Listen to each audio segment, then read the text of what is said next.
We've all had this happen. You walk into the local big box store for the express purpose of buying just one thing and walking out. You're trying to check out with your new TV and one of them notices you. And what happens? You start questioning yourself. Does it make a difference? Should I spend $100 on an HDMI cable? I mean, it's not so expensive when you consider that it helps me get the most out of my $100 TV I just bought. Stop right there. That is how you fall into the trap. I've done it. How about you guys? Don't be shy. Leave a comment, share your embarrassing premium cable story, and we can all laugh at ourselves together. Or maybe you're sitting there thinking, all right, Linus, why is buying a nice cable such a big deal? I've been buying them my whole life and they work just fine.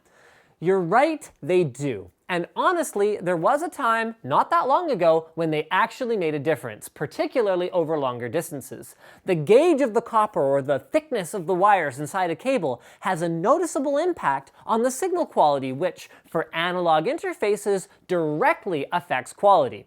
Video cables are a great example of this. I've seen my fair share of crummy component cables result in visual anomalies, and I can easily pick out a lousy VGA cable versus a decent one versus a great one in a blind taste test, 10 times out of 10. Okay, so then why am I hating on them? What happened? Digital happened. With digital interfaces like HDMI, DVI, DisplayPort, or Thunderbolt, signal degradation loss occurs over distances in exactly the same way, and a crummy cable or connector can result in a failure to display an image on the screen, but the difference is that a handshake process occurs to determine the quality of the link when you hook it up, and it either is good enough or it isn't. If it is, then it's as good as any other suitable connection. And if it isn't, well then you take the cable back to the store and get a new one because it's defective. The only real middle ground is intermittent operation, which can be a pain to diagnose, but it's the same result as defective. Just take it back and get a new one. No need to spend more. Lies about better image quality aside, better cables can have a number of advantages. They can have better sheathing that is sleeved for damage resistance or uses higher quality plastics to prevent stiffening over time. They can have more robust connectors that are harder to dislodge or gold-plated to last for more insertions. They can have EMI shielding for reliable operation in environments with a lot of electromagnetic interference, or they can even just have better aesthetics for applications where the wiring will be visible. So while top-tier cables that make your bass response better, or whatever, almost never make sense, the least expensive option isn't always optimal either. What I'm saying is that there is a time and place for good cables as long as you understand what it is that you're buying. For something I tuck behind my PC and never touch, like a monitor cable, I'll always use the cheapest possible thing that functions. But here at Linus Media Group, we often buy mid-tier XLR cables, HDMI cables, SDI cables, network cables, and more.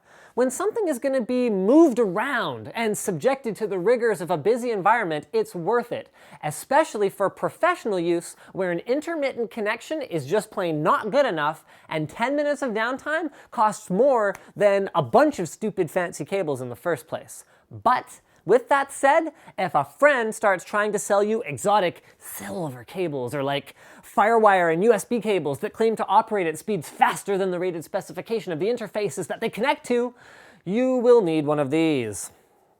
Speaking of things you might need, Hotspot Shield is the fast, easy way to set up a VPN for improved internet browsing, privacy, and more. Their elite service allows you to circumvent restrictions to get access to sites and services that might otherwise be blocked by something as simple as a local firewall that disables, instant messaging or file transfer services, or as complicated as a countrywide censorship that prevents you from having access to outside news sources. All you have to do is click now or check out the link in the video description and try it out for free. If you like it, don't forget to use offer code Linus before you check out, and you can save 20% off your membership on new activations.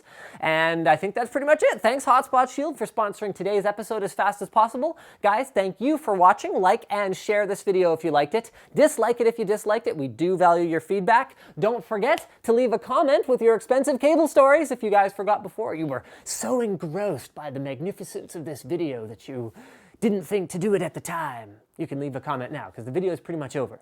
And as always, don't forget to subscribe so you don't miss any episodes of Fast as Possible.